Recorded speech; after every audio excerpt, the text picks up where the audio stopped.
yang hadir untuk sesi webinar komuniti kita pada hari ini. Okay. Apa khabar semua? Saya harap semua berada dalam keadaan yang sihat sejahtera. Okay. So tajuk webinar kita pada hari ini adalah menukar tekanan menjadi kelebihan dalam prestasi. Okay. Alright. Okay. Sebelum kita mulakan, saya ingin ingin memberi sedikit peringatan. Okey, pertama sekali sila pastikan anda semua menggunakan browser sama ada Chrome, Firefox, Safari ataupun Edge. Okey, sila pastikan talian internet anda stabil sepanjang tempoh webinar ini. Okey, kemudian sila uji output speaker. Pastikan dalam keadaan yang baik sebelum kita bermula. Dan jika ada sebarang isu teknikal, boleh cuba refresh browser dahulu. Kalau masih ada masalah, boleh bertanya kepada Naluri Events untuk membantu dari segi isu teknikal. Okey.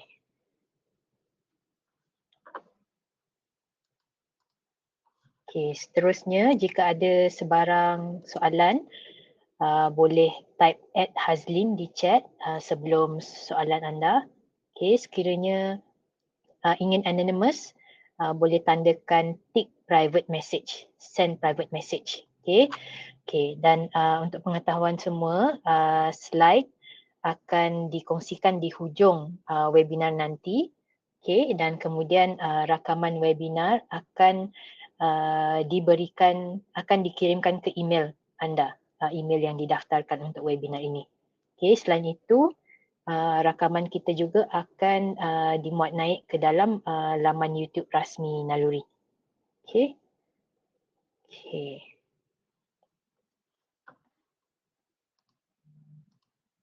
Okey, seterusnya saya memperkenalkan diri saya sedikit sebelum kita mula. Okey. So nama saya Hazlin. Saya merupakan seorang pembimbing kesihatan mental daripada Naluri. Saya juga merupakan seorang kaunselor yang berdaftar di bawah Lembaga Kaunselor Malaysia. Dan saya mempunyai ijazah sarjana ataupun Master of Psychology Counselling daripada Universiti Malaysia Sabah. Okay. Dan saya juga mempunyai lebih kurang 20 tahun pengalaman di dalam pelbagai industri, iaitu industri IT, industri oil and gas, pendidikan dan juga kesihatan mental. Okay. Right. So berikut adalah agenda kita untuk webinar kita sepanjang sejam bersama saya hari ini. Okay, so yang pertama kita akan bercakap mengenai stres dan juga burnout. Kita akan memahami apa itu stres dan burnout. Kemudian saya akan kongsikan satu contoh kes mengenai bagaimana stres ataupun burnout terjadi. Okay, kemudian yang seterusnya adalah apa yang akan berlaku kepada diri kita bila kita di dalam keadaan mod stres. Dan seterusnya adalah bagaimana kita menguruskan stres. Dan yang terakhir sekali saya akan kongsikan beberapa bahan sokongan dan juga bahan rujukan untuk anda semua. Okay. Dan di akhir sesi ini juga saya sediakan ruangan untuk bertanya sebarang soalan. Tapi jika sepanjang sesi ini ada apa-apa soalan yang nak ditanya, boleh type di dalam chat. Tak perlu tunggu hingga akhir webinar ya. Okey. Baik.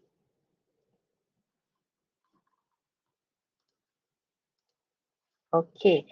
So seterusnya sebelum kita masuk kepada tajuk kita pada hari ini, okey, saya nak tanya dulu kepada yang hadir pada hari ini. Dalam skala 1 hingga 5, sejauh mana anda kerap merasa tertekan dalam kehidupan seharian?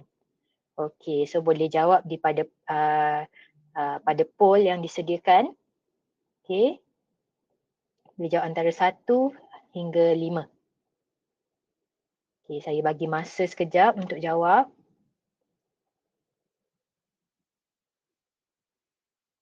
Okey, ada ke yang jawab 1? Jarang sekali. Okey, yang kedua sekali-sekala, ketiga kadang-kadang, empat kerap dan lima sangat kerap. Okey. Okey, ada lagi ke yang nak jawab? Okey, setakat ni saya lihat majoritinya jawab antara dua ataupun tiga. Which is sekali-sekala ataupun kadang-kadang. Okey, okey. Alright. So, bagus. So, maksudnya tak ada yang merasa kerap tertekan untuk tempoh yang panjang Tak ada? Okey. Okey, baik. Terima kasih untuk jawapan anda. Okey, saya pergi kepada slide yang seterusnya.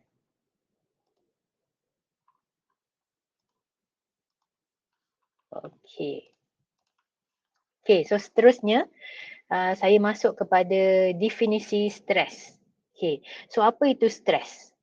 Stres adalah tindak balas semula jadi tubuh kita apabila kita berdepan dengan tekanan. Jadi sebenarnya stres tu dia bukan musuh.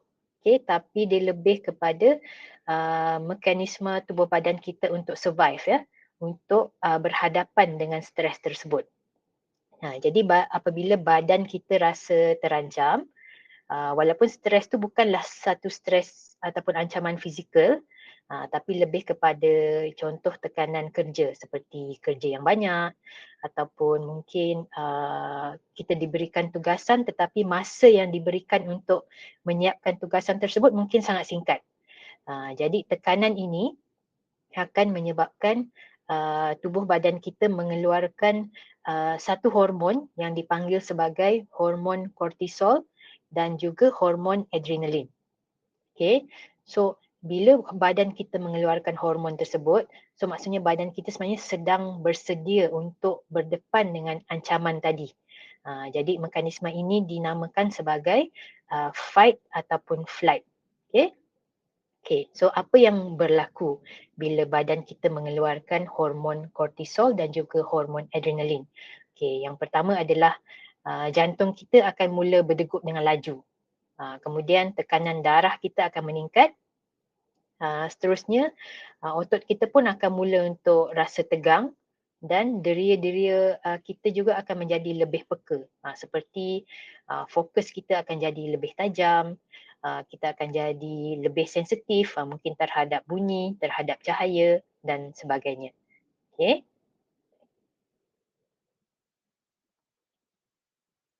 Okay. So seterusnya kita lihat jenis-jenis stres yang ada. Okay. So dalam slide ini saya tunjukkan 3 jenis stres. So yang pertama adalah stres akut. Okay. So stres akut ni adalah tindak balas segera tubuh kita bila kita berdepan dengan satu situasi baru ataupun satu situasi yang mencabar. Okay, so biasanya stres akut ni dia bersifat jangka pendek dan biasanya berlaku akibat peristiwa-peristiwa yang tertentu lah.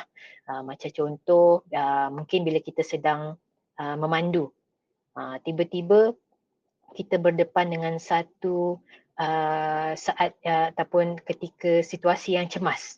Kita hampir-hampir terlibat dalam kemalangan. Jadi pada masa itu kita akan rasa stres. Okay, tapi stres itu hanya untuk tempoh yang sementara ataupun tempoh yang singkat. Okay, ataupun contoh-contoh lain seperti mungkin kita akan menghadiri temuduga kerja. Okay, jadi kita akan rasa stres mungkin sebelum temuduga, semasa menyiapkan diri untuk temuduga dan masa temuduga. Okay, ataupun contoh yang yang lebih kiranya yang contoh yang saya sedang lalui sekarang. Okay, contoh saya diperlukan untuk menjalankan webinar.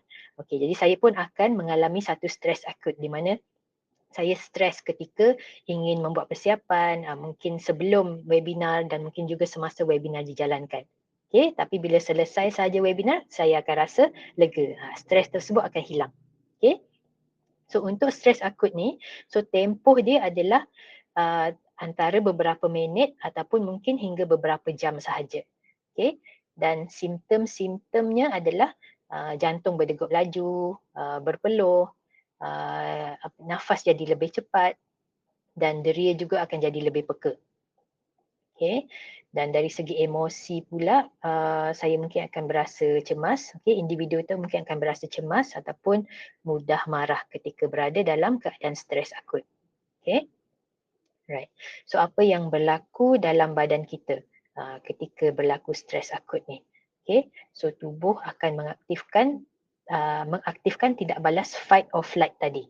Okay. Dan hormon seperti adrenalin dan kortisol juga akan dilepaskan untuk menyediakan tubuh kita untuk bertindak. Tapi hasilnya selepas situasi dah selesai, badan kita akan kembali normal. Okay. Jadi sebenarnya dalam situasi stres akut ni, bila stres tu dalam dos yang kecil, ia sebenarnya membantu kita untuk jadi lebih fokus, berprestasi dengan lebih baik, terutama dalam situasi-situasi yang penting lah. Okay. Right. Dan yang kedua adalah stres kronik. Okay. So stres kronik ni adalah stres yang berpanjangan dan berterusan untuk tempoh yang lebih lama. Okay. So biasanya stres kronik ini terjadi daripada tekanan yang dirasakan sukar untuk dielakkan. So contoh-contoh situasi yang mungkin akan menyebabkan stres kronik seperti masalah kewangan, okay, masalah kewangan yang berterusan, mungkin beban kerja yang tinggi dan juga konflik hubungan dalam jangka masa yang panjang. Okay, alright. So apa ciri-ciri stres kronik? Okay, so tempohnya biasa mungkin untuk tempoh beberapa minggu, beberapa bulan ataupun kalau lebih lama mungkin sampai bertahun-tahun. Okay. Dan seterusnya apa simptom fizikal untuk stres kronik? So simptom fizikal antaranya adalah sakit kepala yang kerap ataupun insomnia ataupun keletihan ataupun boleh jadi masalah penghadaman, ya. Okey. Dan dari segi emosi pula mudah marah, rasa cemas ataupun rasa murung.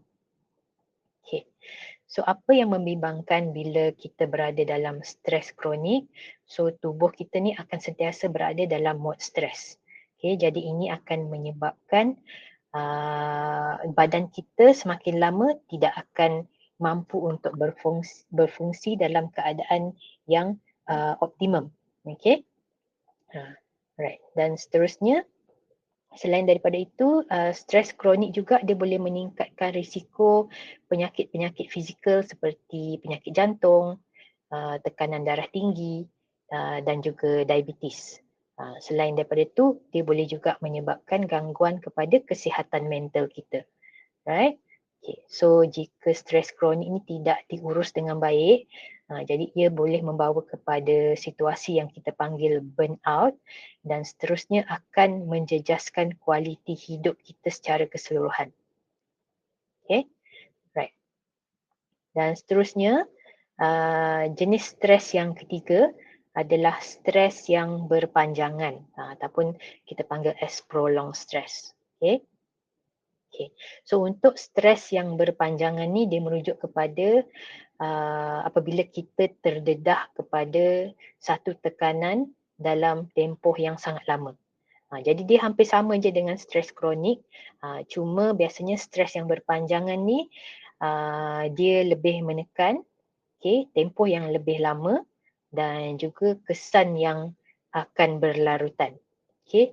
Okay. So contoh-contoh situasi yang boleh menyebabkan stres yang berpanjangan. Contoh kita menjadi caretaker ataupun menjaga ahli keluarga yang mungkin tengah mengalami sakit kronik, ya, ataupun mungkin kita sendiri sedang menghadapi satu penyakit, penyakit yang kronik ataupun penyakit yang kritikal, kan, seperti kanser ke ataupun mungkin penyakit untuk tempoh masa yang panjang seperti mungkin sakit buah pinggang ke, diabetes ke, kan. Dan seterusnya adalah mengurus kesan-kesan trauma, mungkin trauma daripada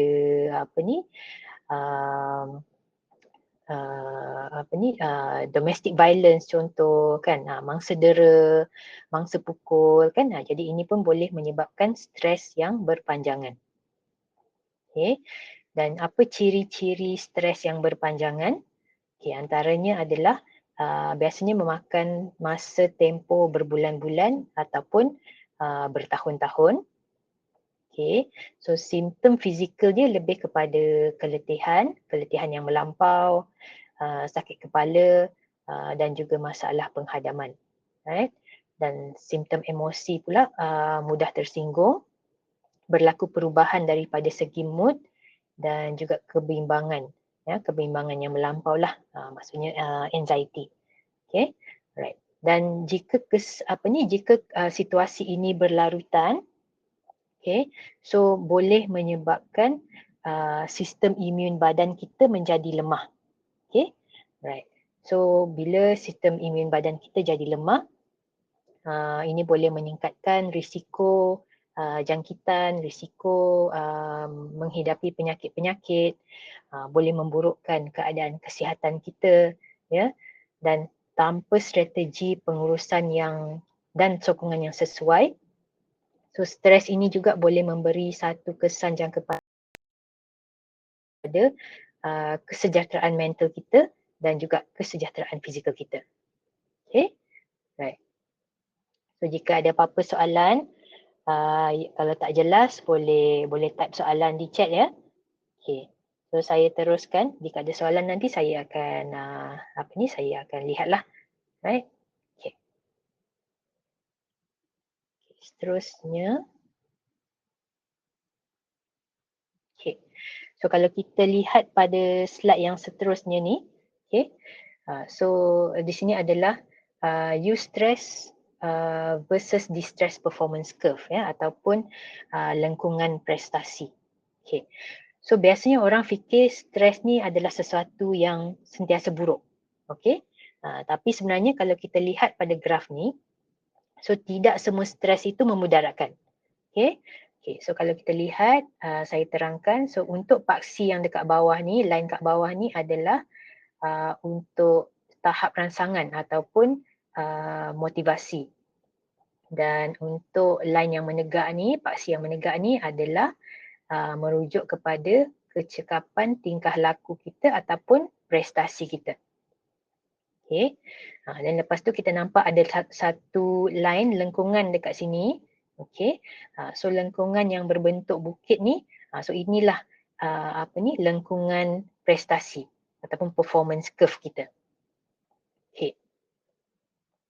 Alright, so kalau kita tengok dulu dekat bahagian tengah, ya, dekat bahagian eustress. Okay. So dekat bahagian eustress ni, ini ialah bahagian stres yang positif. Okay. So dalam zon ini, dalam zon eustress, ini adalah tahap di mana tekanan kita berada di tahap yang paling optimum. Okay. So bila kita berada di tahap tekanan yang optimum, ini akan membuatkan fokus kita semakin tajam, okay, emosi kita jadi lebih seimbang dan kita juga dapat berfikir dengan lebih rasional. Okay. So contohnya kalau kita diberikan kerja, okay. So kerja tu mungkin mencabar, okay. Kerja tu mungkin sesuatu yang baru untuk kita buat, tetapi bila kita diberikan kerja tersebut dan diberikan satu tempoh masa yang mencukupi ataupun satu tempoh masa yang realistik untuk menyiapkan kerja tersebut. Jadi stres kita tetap stres. Tapi sebab kita tahu kita ada masa yang cukup untuk menyiapkan kerja tersebut, jadi kita akan rasa satu keadaan di mana stres itu stres yang positif. Okay. Ataupun mungkin kita diberikan tanggungjawab untuk terlibat dalam satu projek. Projek yang mungkin kita sangat minat, projek yang baru yang kita tak pernah buat sebelum ni. Jadi membuatkan kita rasa teruja. So bila kita rasa teruja, so ini pun akan membuatkan stres kita tu adalah satu stres yang positif. Okay, right. So eustress ini kita namakan sebagai zon yang produktif lah. Okay. Okay, seterusnya kalau kita lihat dekat sebelah kiri dan juga kanan. Okay, alright. So kalau kat sebelah kiri, kita akan lihat stres tu ataupun stimulasi tu adalah di tahap yang rendah. Okay. So apa yang berlaku bila stres terlalu rendah? Okay, so yang pertama mungkin kita rasa kurang fokus.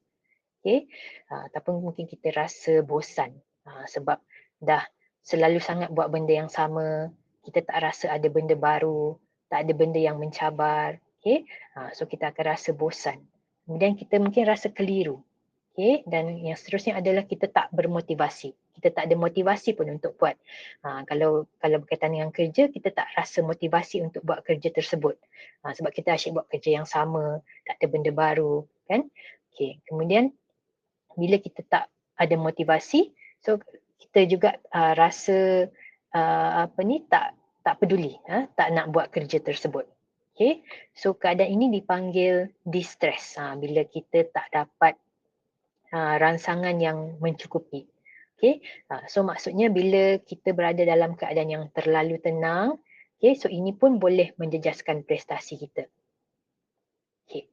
Dan seterusnya kalau kita lihat dekat bahagian sebelah kanan, okay, so sebelah kanan ni pula apabila kita berdepan dengan keadaan stres ataupun jumlah stres yang terlalu tinggi dan juga berpanjangan. Okay, so bila kita dalam keadaan ni, kita mungkin akan rasa emosi kita tak stabil, kita mudah rasa penat, fikiran kita jadi tak teratur. Okay, so tingkah laku kita pun mungkin tak tersusun. Ya, so bila terlalu banyak stres, so ini juga akan menyebabkan kita distres dan prestasi kita yang optimum tadi akan menurun, ya, akan merosot. Okay, dan biasanya di sinilah ramai orang tak sedar bila dia masuk ke dalam zon stres yang tinggi ni. Jadi ini biasanya terjadi bila kita berada dalam keadaan di mana kita mempunyai mungkin budaya kerja yang sangat menekan, workload yang sangat banyak, kita sentiasa sibuk. Jadi kita tak sedar pun bila masa kita tiba-tiba masuk ke dalam zon stres yang tinggi ni. Tahu-tahu dah burn out, tahu-tahu dah letih melampau, kan? Tahu-tahu dah tak boleh nak kawal. Okay, alright. So ini perbezaan 3 jenis stres ya, berdasarkan tahap stres yang kita yang kita alami. Okay, right. Okay. Kalau ada apa-apa soalan, tanya ya.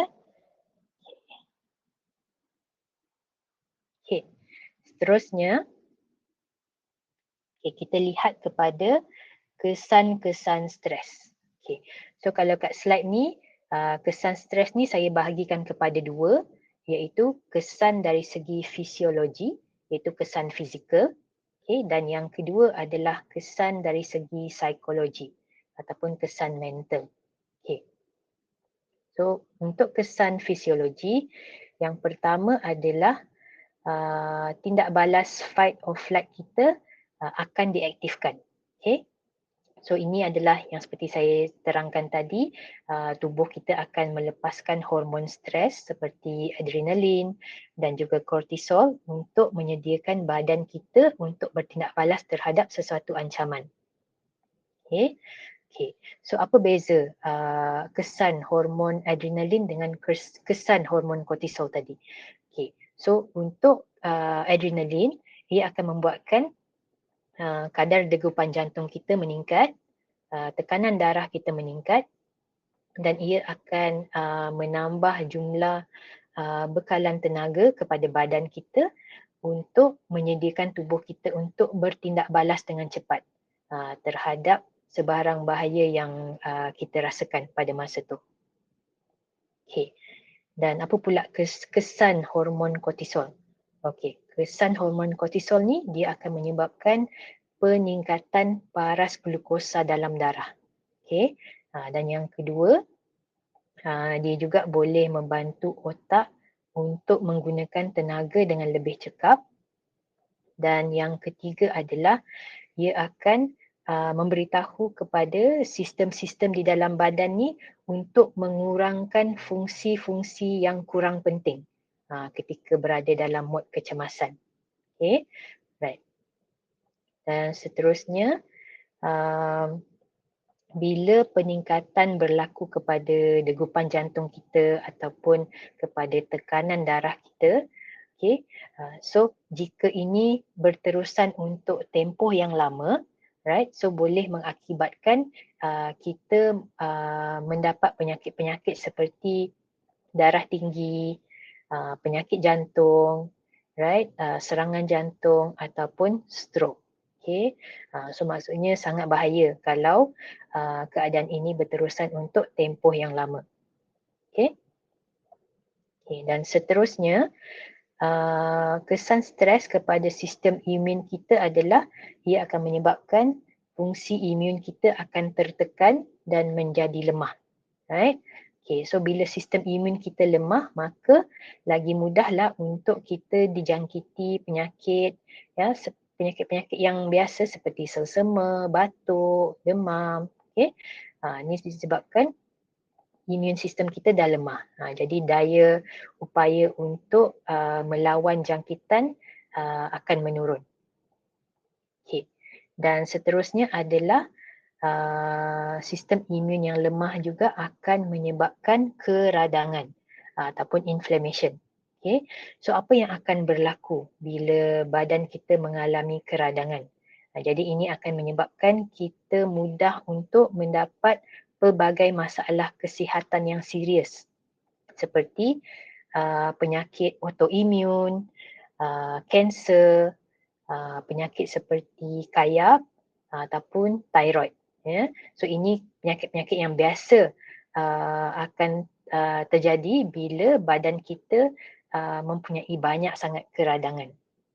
Okay. Right. Dan seterusnya adalah stres, kesan stres juga akan impak kepada sistem penghadaman kita. Okay, so salah satunya adalah boleh menyebabkan masalah seperti irritable bowel syndrome, sakit ataupun kejang perut, sembelit, cerit-berit, ya, acid reflux, ulcer dan juga gangguan sistem penghadaman yang lain lah. Okay. Selain daripada tu, boleh juga menyebabkan perubahan kepada selera makan. So stres boleh menyebabkan sama ada kita akan makan secara berlebihan ataupun ia akan membuatkan selera makan kita hilang. Okay? Jadi secara tak langsung akan menyebabkan perubahan ataupun menjejaskan berat badan dan juga cara pola pemakanan kita secara keseluruhan. Okay. Right. Dan seterusnya, stres juga akan menyebabkan ketegangan pada otot kita. So boleh menyebabkan sakit kepala, boleh menyebabkan migrain, kemudian sakit-sakit otot yang lain seperti sakit leher, sakit bahu, sakit belakang. Jadi kalau kerap sangat sakit-sakit otot ni, maksudnya badan kita sedang stres lah. Ya. Okay. Dan seterusnya adalah kesan kepada sistem hormon badan kita. Okay. Salah satunya adalah ketidakseimbangan hormon. Okay. So bila hormon kita tak seimbang disebabkan oleh stres yang kronik, jadi dia boleh mengganggu sistem reproduktif ataupun tahap kesuburan kita. Okay. Kemudian untuk wanita, ketidakseimbangan hormon ni juga boleh mengganggu kitaran haid menjadi tidak teratur. Okay. Dan yang seterusnya adalah bila hormon tak seimbang, ia juga boleh impak kepada nafsu seksual. Ya, nafsu seksual akan menurun bila kita dalam keadaan stres yang kronik. Okay. Alright. Dan selain itu, stres kronik juga akan mempengaruhi metabolisme kita, di mana metabolisme kita dia akan jadi perlahan. Okay. So bila metabolisme kita jadi perlahan, so ini akan menyebabkan semakin mudah untuk kita naik berat badan. Even kalau kita makan makanan yang sikit ataupun kita cuba untuk diet, tetapi sekiranya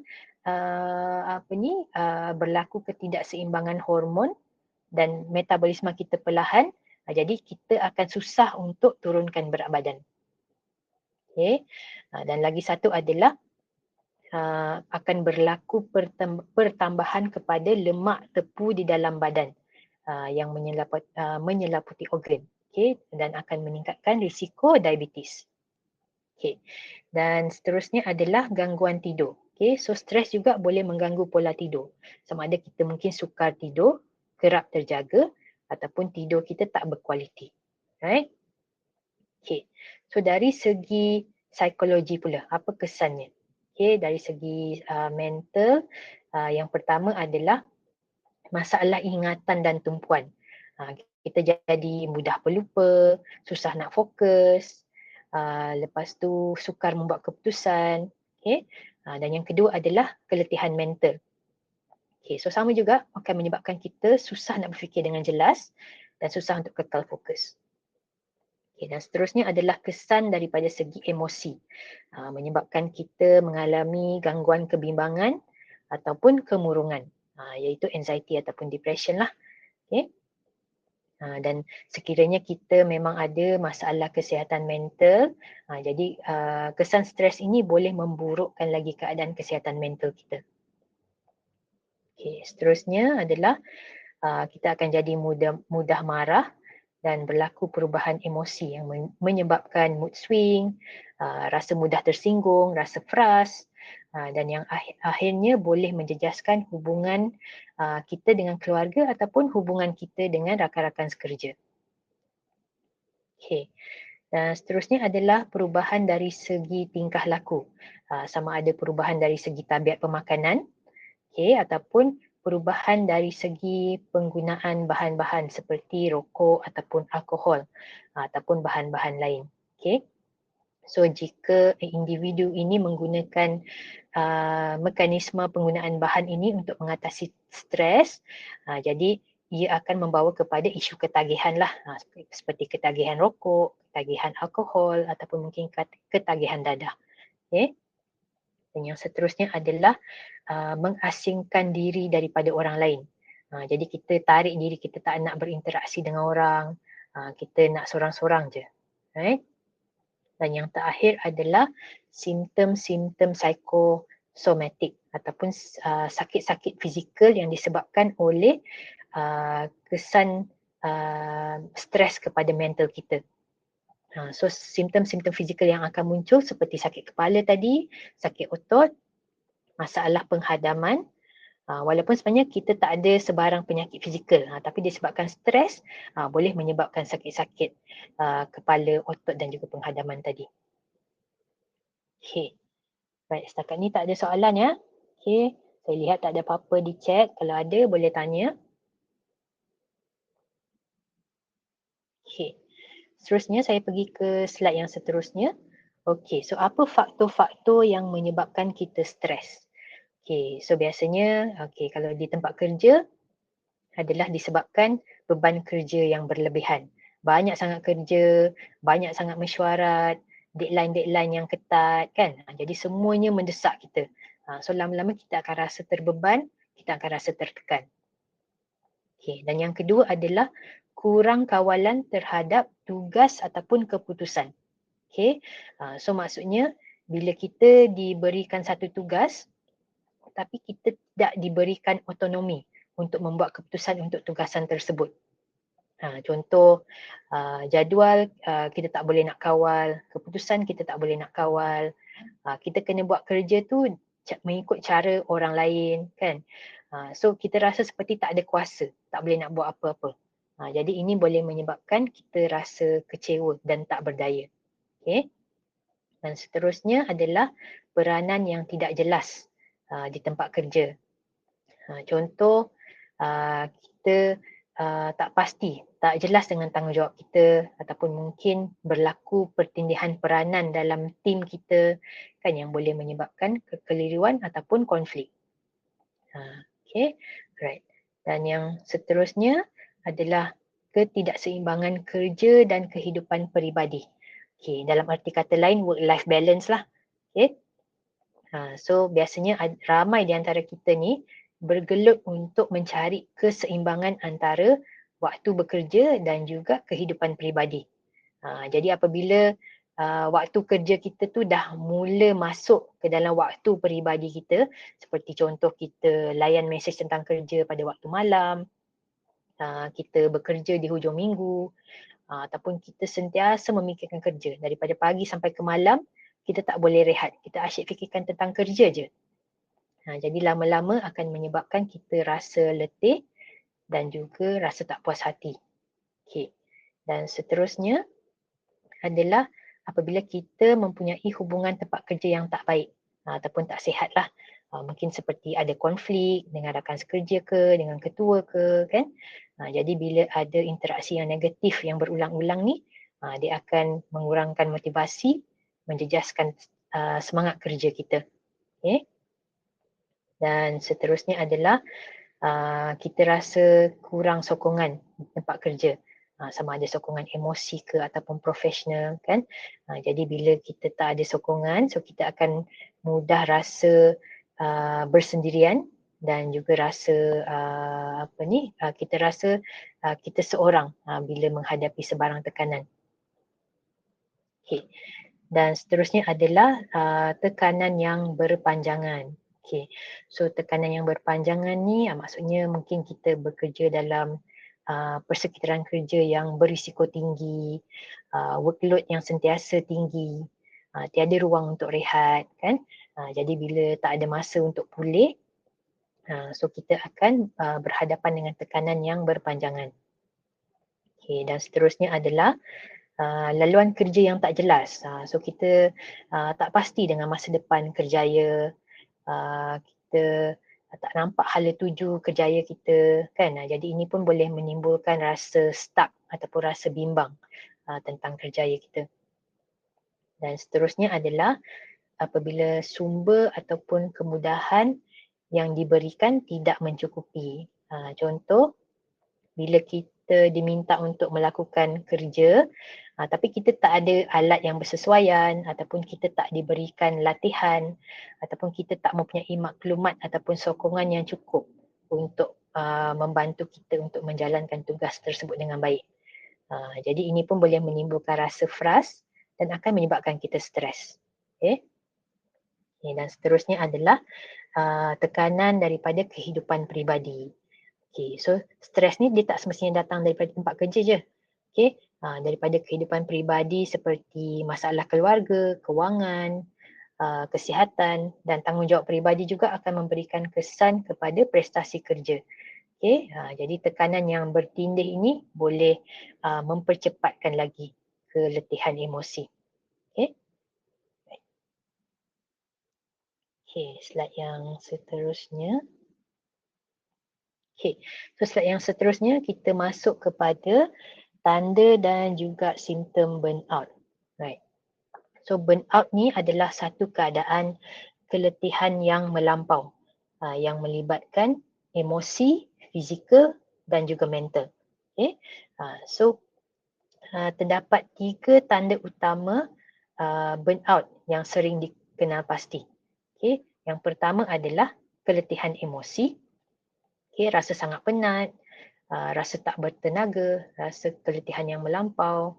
Jadi antara simptom-simptomnya adalah susah nak bangun pagi ataupun masih rasa letih selepas dah berehat, mudah marah ataupun kurang motivasi. Okay. Dan yang kedua adalah bersikap sinis ataupun negatif dan mengasingkan diri. Right? Okay. So antaranya adalah kerap mengasingkan diri daripada kerja ataupun rakan sekerja, rasa kosong ataupun bersikap negatif terhadap tugasan dan rakan sekerja. Rasa seperti kerja dah tak bermakna dan kurang empati terhadap orang lain.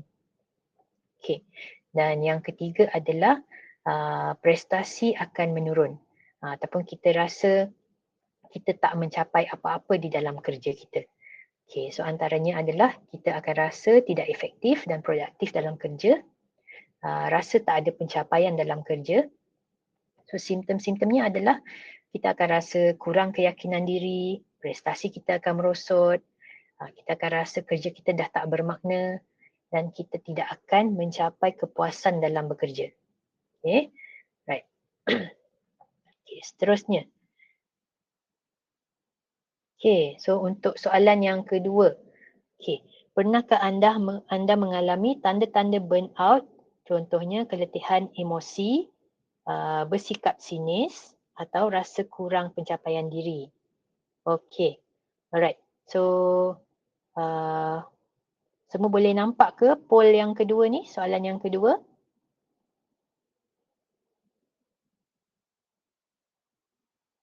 Okay, so boleh masukkan jawapan sama ada ya sekarang, ya sebelum ini ataupun tidak pernah. Okay, saya bagi beberapa, okay, 1 minit untuk anda jawab.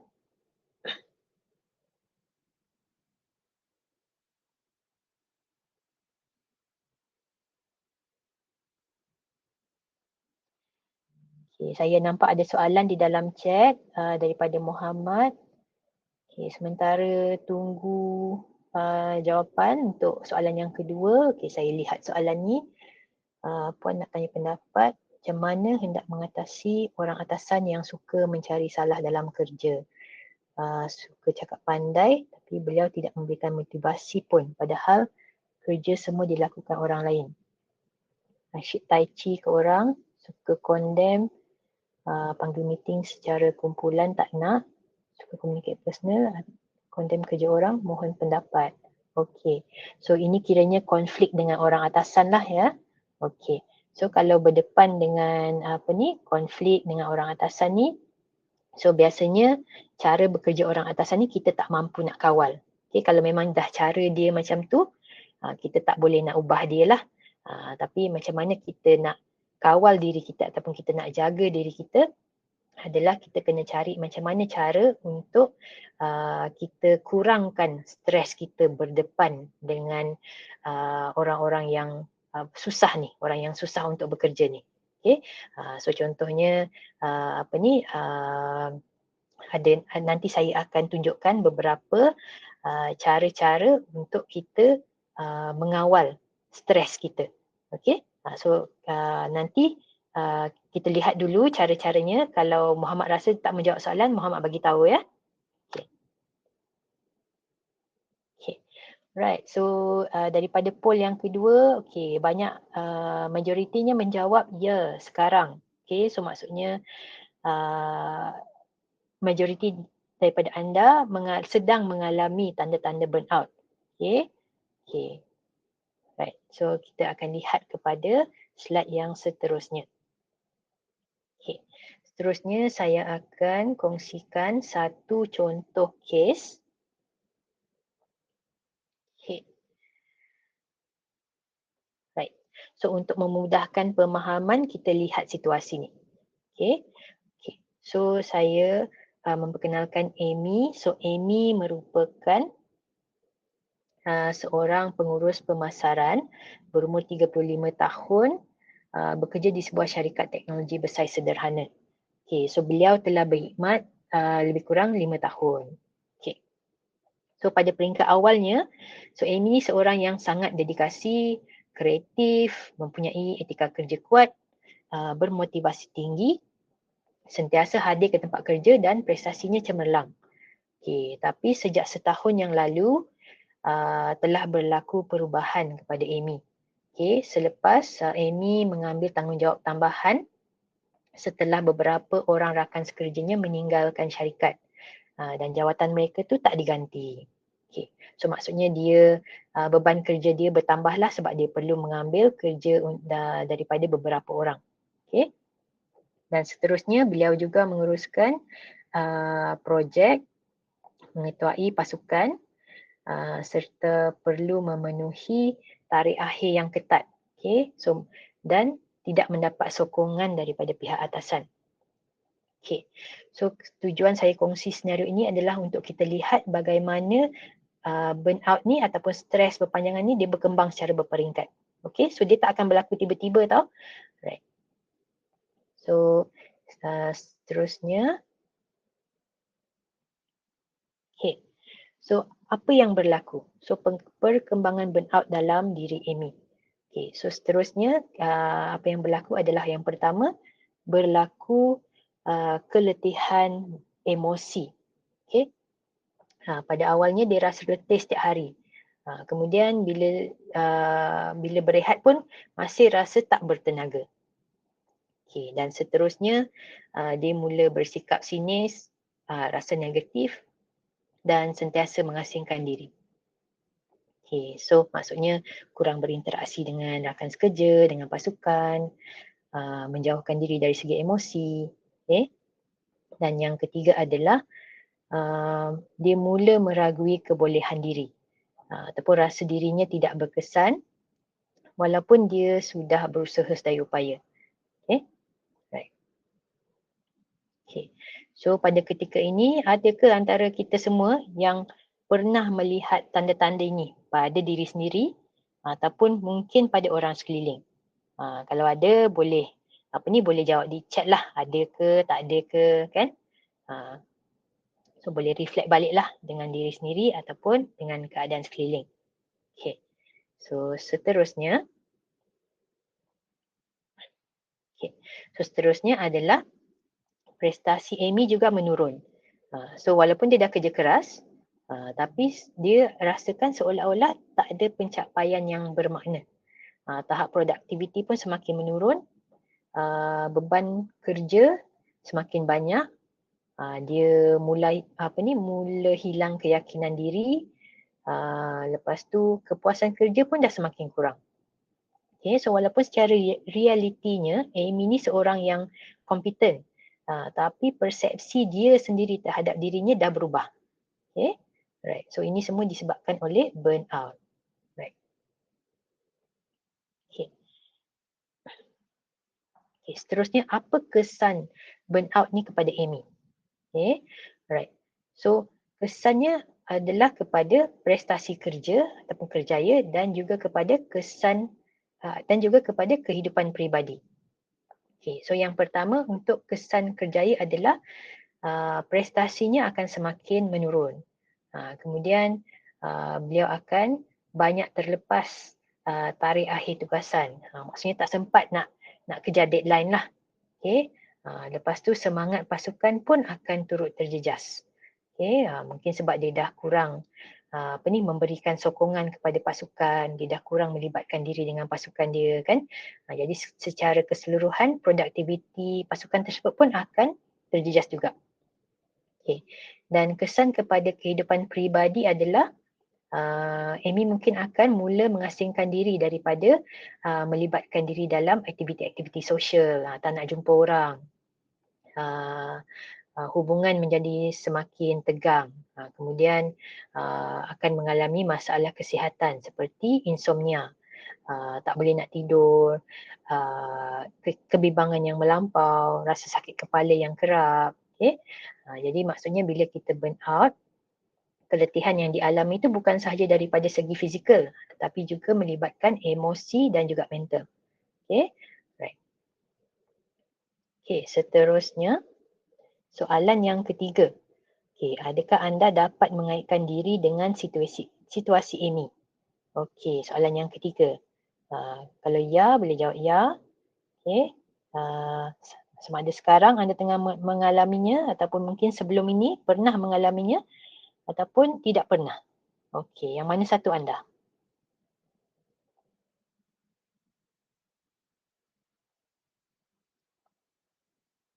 Okey. Alright, setakat ni okey, majoritinya menjawab ya, sedang mengalaminya ya. Okey. Okey. So okey, separuh jawab sekarang, separuh jawab lagi sebelum. Okey, lebih banyak sebelum ini. Okey, baik.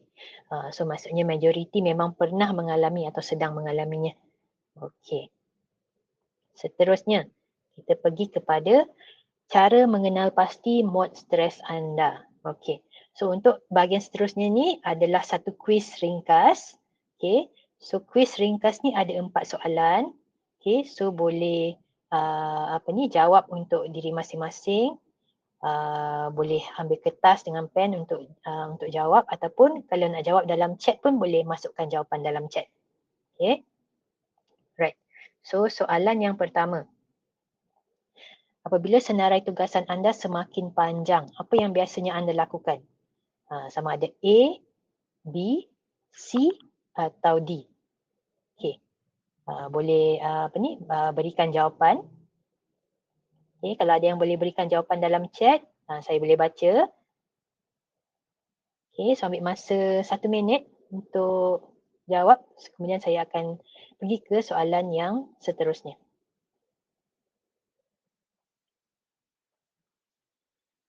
Okay, so setakat ni saya lihat ramai yang jawab D.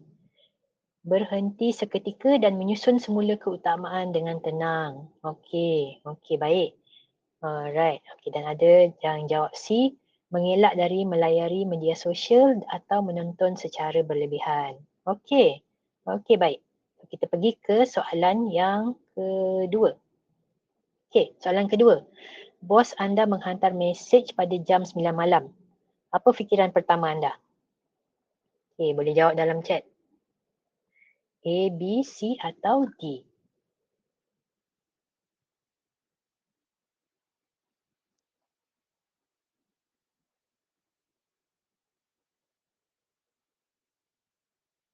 Okey. So ada jawapan yang pelbagai dekat sini. Kebanyakannya jawab D. Akan tanya diri sendiri. Adakah ia perkara yang mendesak? Kalau tidak, saya akan uruskan esok. Ada yang jawab A. Oh, saya perlu balas sekarang. Nanti mereka fikir saya malas. Alright. So D dengan A. Ada yang jawab B dengan C ke? Ni tak ada Right. Yang ketiga. Soalan ketiga. Apakah tabiat anda yang biasa apabila berdepan dengan stres?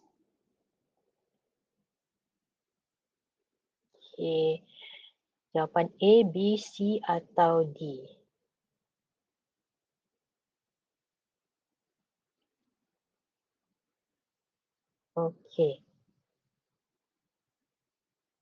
So kebanyakannya jawab D, susun semula dan merancang langkah yang seterusnya.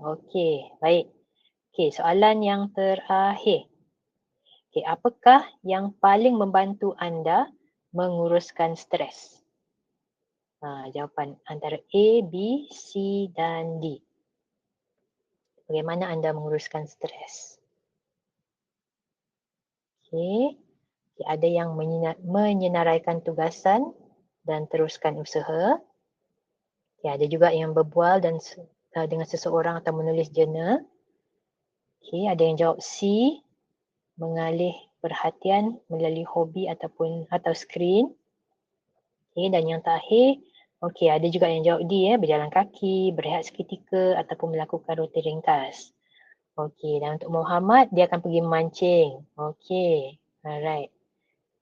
So untuk soalan yang keempat ni, rata-ratanya semua ada cara masing-masing lah untuk menguruskan stres. So kita lihat kepada maksud di sebalik jawapan anda tadi. So cuba kira balik untuk 4 soalan tadi. Cuba kira ada berapa banyak jawapan yang A, B, C dan D. So yang mana yang paling banyak tu, so itu adalah cara anda untuk ataupun mood anda untuk menguruskan stres.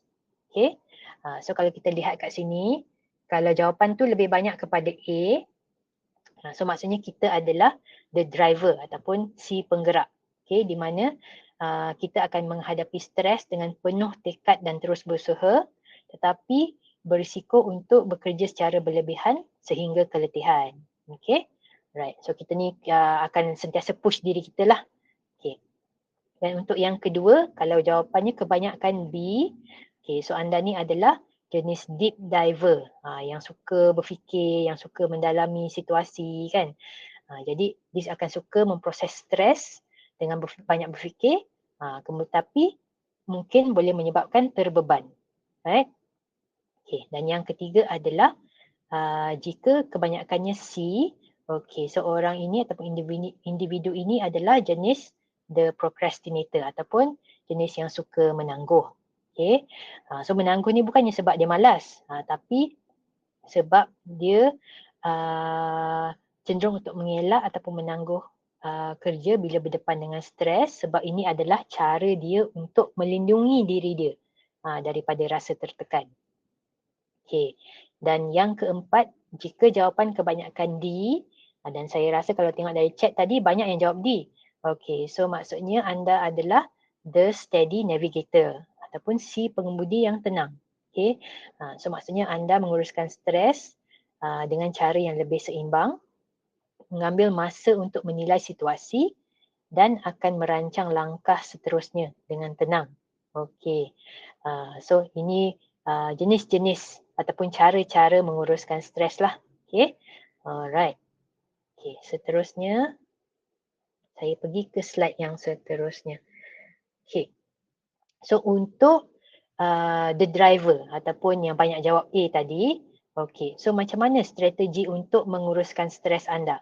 Okey. So ini antara strategi yang sesuai untuk the driver. Yang pertama adalah gunakan kaedah time blocking. Okay. So time blocking ni maksudnya membahagikan tugas mengikut masa. Contoh, kalau kita kerja 8 jam sehari, kita dah tetapkan. Okay, daripada pukul 8 hingga 9, kita jawab email. Lepas tu pukul 10 hingga 12, okay, kita buat kerja utama kita. Selesaikan projek ke apa ke kan. Lepas tu petang, mungkin pukul 2 lepas waktu rehat, okay, kita akan fokus pada mesyuarat contoh.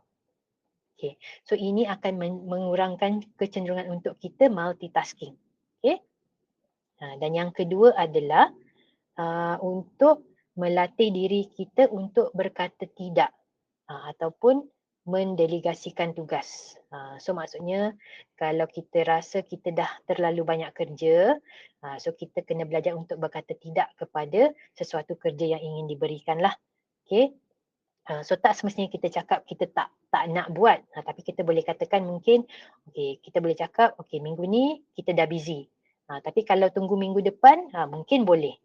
So maksudnya kita boleh delaykan masa untuk ambil kerja tersebut. Ataupun kita boleh delegatekan kerja kepada orang lain. Okay, right. Dan yang ketiga adalah mempunyai jadual waktu rehat yang tetap. Okay, so maksudnya mungkin setiap hari kita boleh ambil masa rehat 5 hingga 10 minit setiap 2-3 jam untuk segarkan diri, untuk regangkan badan, mungkin nak jalan-jalan seketika kan, ataupun boleh buat teknik pernafasan. Okay, right. So seterusnya untuk jenis B pula, untuk the deep diver. Okay, so untuk deep diver ni, sebab dia jenis yang banyak berfikir. Dia suka menganalisa, dia sensitif terhadap persekitaran kan. Jadi bila dia terlalu berfikir secara mendalam, so kadang-kadang dia lupa untuk berpijak di bumi yang nyata. Dia lupa untuk kekal di dalam masa sekarang. Okay, so antara cara untuk menguruskan stres adalah mengamalkan mindfulness. Okay, mengamalkan mindfulness ni contoh melakukan teknik pernafasan ataupun observe keadaan sekeliling, observe keadaan tubuh badan. Okay, so cara ini boleh membantu untuk memutuskan kitaran overthinking tadi. Okay, dan yang kedua adalah menulis journal. Okay, so biasanya orang yang suka berfikir ni dia ada satu pemikiran yang kompleks dan mendalam, right? So menulis journal ni boleh membantu untuk mengeluarkan fikiran daripada kepala ke atas kertas. Okay, boleh menyusun kekeliruan dan boleh membezakan fakta dan juga andaian. Okay, dan yang ketiga adalah latihan pernafasan. Okay, so latihan pernafasan ni boleh membantu untuk menenangkan sistem saraf kita. Alright.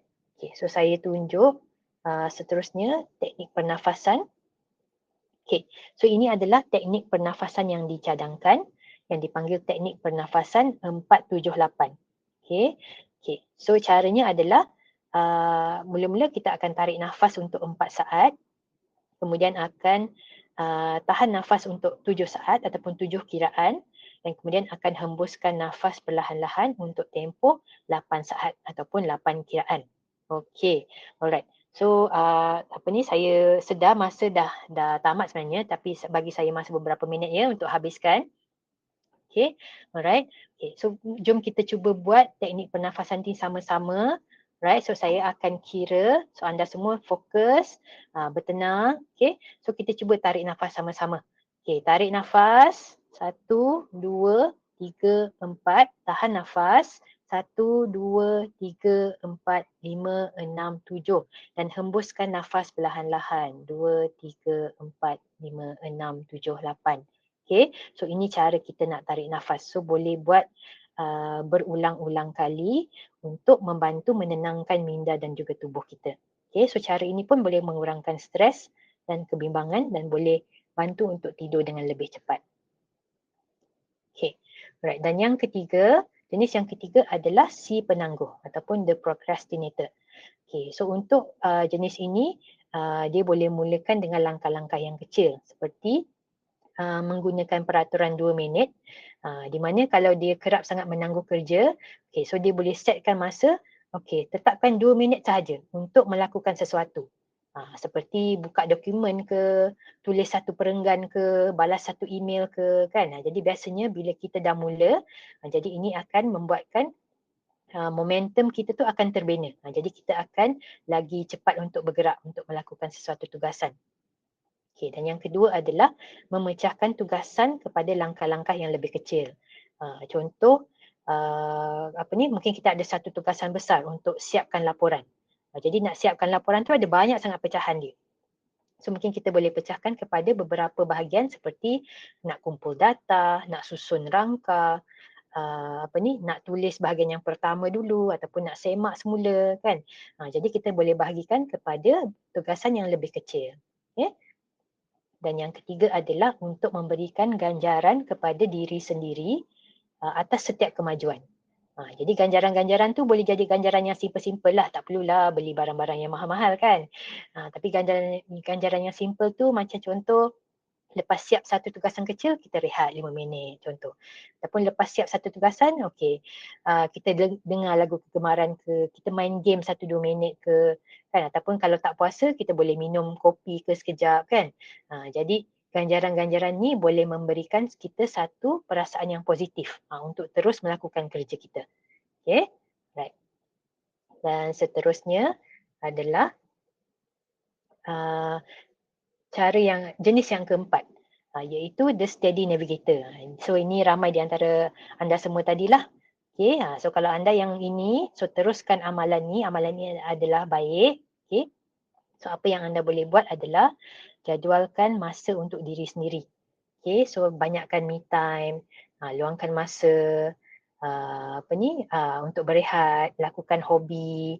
Okay, kemudian amalkan kesyukuran. Okay, so sentiasa bersyukur dengan apa yang baik dalam kehidupan kita. Contoh mungkin setiap hari boleh mulakan hari kita dengan menulis 3 perkara yang kita syukuri setiap hari. Ataupun kita hargai pencapaian-pencapaian kecil kita.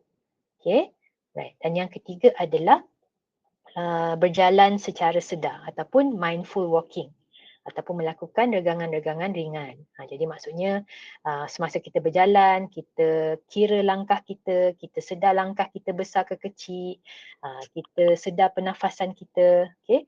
Ataupun kita observe ataupun alert kepada bunyi-bunyi di persekitaran kita. Right? Okay. So ini adalah 4 jenis cara untuk menguruskan stres. Right? Dan yang seterusnya adalah cara untuk menguruskan stres adalah dengan menguruskan tenaga. Jadi biasanya kita cakap bila nak urus stres, kita kena urus masa. Tapi sebenarnya masa kita tu sama je setiap masa, 24 jam sehari. Tak lebih, tak kurang. Semuanya sama. Okay? Tapi sebenarnya apa yang kita perlu uruskan adalah uruskan tenaga. Okay? So macam mana kita nak optimumkan tahap tenaga kita, tahap fizikal, emosi, mental dan spiritual. Okay? So caranya adalah kita kena pastikan kita mendapat sumber tenaga yang mencukupi untuk fizikal kita, untuk emosi, untuk mental dan juga untuk spiritual. So kalau untuk fizikal, sumber-sumber tenaga kita adalah seperti rehat yang mencukupi, tidur berkualiti, makanan yang sihat, bergerak ataupun exercise. Okay? Dan untuk sumber tenaga spiritual, mungkin kita boleh fokus kepada makna dan tujuan kita hidup. Kita boleh fokus kepada rasa syukur. Dan juga of course kita fokus kepada agama kita. Okay, alright. Dan untuk sumber tenaga daripada segi mental dan emosi, kita boleh fokus kepada kestabilan emosi, kita boleh fokus kepada motivasi, kita boleh cari cara macam mana nak tingkatkan fokus kita.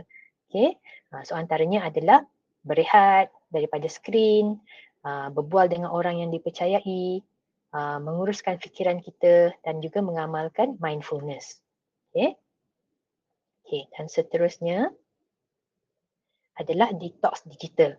Okay, so detox digital ni penting, okay, sebab kita perlu mengambil masa rehat daripada menghadap skrin-skrin ataupun peranti-peranti yang ada sekarang lah, kan? So kenapa dia penting? Okay, sebab bila kita sentiasa terdedah kepada skrin, tahap stres kita akan meningkat.